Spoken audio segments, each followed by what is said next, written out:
This is just to reassure you, you don't have to be anything others say you ought to be. We grew up being told what we have to be, how we have to behave, and we learned to be what we are told. Every woman, every girl out there is looking at others to see how a woman should behave, how a wife should be, how this should be, how a man should be. So we actually live life having never lived. We've just been playing roles that have been allocated to us by fellow creations. We are not our creators. Even our parents are not our creators. As a parent, I know that for sure. Never at any one point did I know that, oh, I'm carrying a girl and this girl I'm carrying is looking like this, or I'm carrying a boy and it's going to be like that. No one has ever. There are some few prayers that go through honestly when you have a child, like maybe the characters, but the features and even other deeper things, we have no control. Even our own features. I'm proud of what God gave me, but I don't know where I was like, God, I would love to have eyes like this, I want to have mouth like this, I want my fingers to be like this. No, that was God's own design. But we are here in the garden and everyone is telling you, you have to be this, you have to do that, if that was the case, these fingers would have been the same size. But if we have the little one, we have that one, it means we are different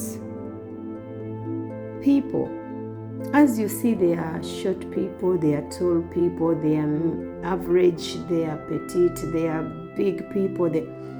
But you see that we now can't even love ourselves because we feel lower than what is graded. I've seen people who can outwardly come out and say, I might not be handsome, but I'm not this. I might not be beautiful. So who gives the definition of beautiful?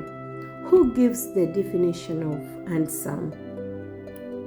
Yes, some people are more pleasing to look at. Does it make them good people inside? Is it honestly about the surface or is it the inner? You know, it's high time we put the mirrors inside. Because if you think that your surface is going to bring pleasure, is going to bring around peace and love, remember that our true nature is love and harmony. So, you having good features or being beautiful, all these terminologies and labels that are confusing us and making us feel less. Moreover, we have to remember that we are fearfully and wonderfully made in the image of our Creator. So if you can dare point at anything that you can't create, it means you're putting yourself above the Creator. Life is still a Garden of Eden. We have Evas and we have Adams. We are all walking around.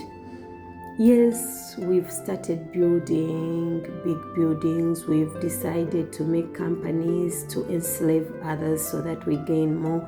But at the end of it, the draw is done. The balance is struck by our Creator, whereby none of us takes anything.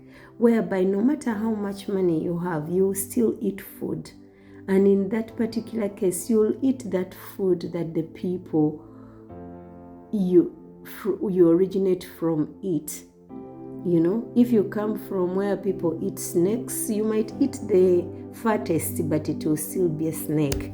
If you come from where they eat rats, you will eat. And me, I would be like, oh my God, look at they eat rats.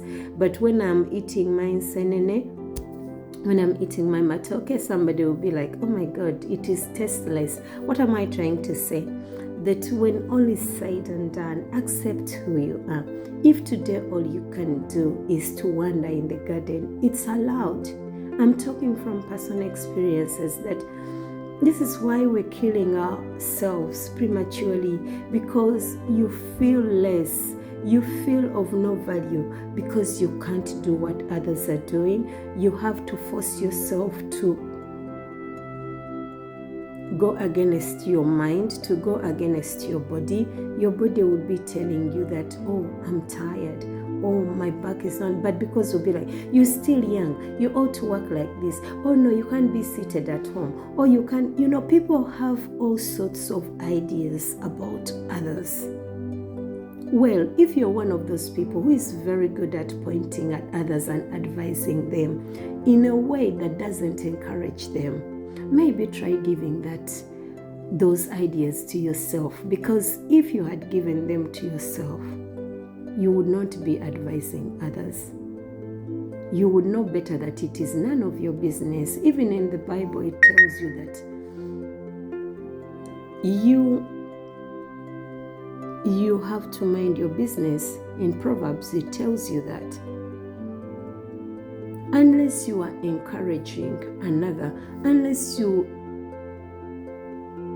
supporting them to remember who they are, unless you've seen something that will bring more joy, because the Bible still tells us that those things that are good, those things that bring joy, think of them more often and encourage others to think of them. So don't beat yourself up, okay?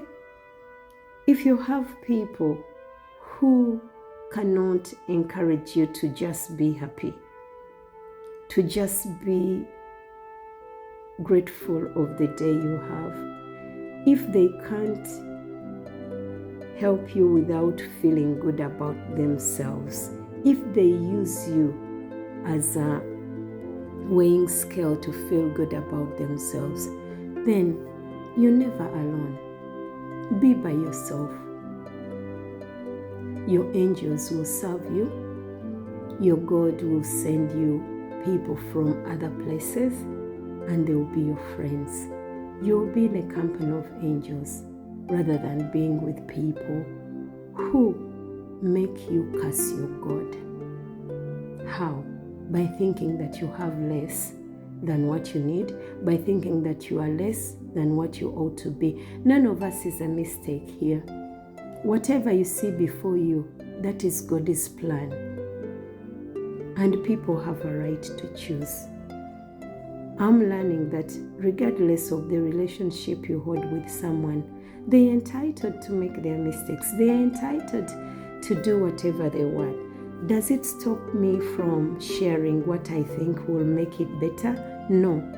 But it is an invitation to look another way. It is not a command. It is not a lecture. No. Here, when you hear me talk, I'm not lecturing you, because it is not my part. I'm not even allowed. I'm not higher than you or lower than you. We are all children of life. We are all children of God. We can share our talents. We can encourage one another, and that is all. But whatever you want to do, please do it. It is your life. Your heart beats for you. Your breath, you take it for you. No one can ever take it for you, or none will ever take mine from me. Much love and encouragement to be. When you are, then we will be able to live happily and in harmony.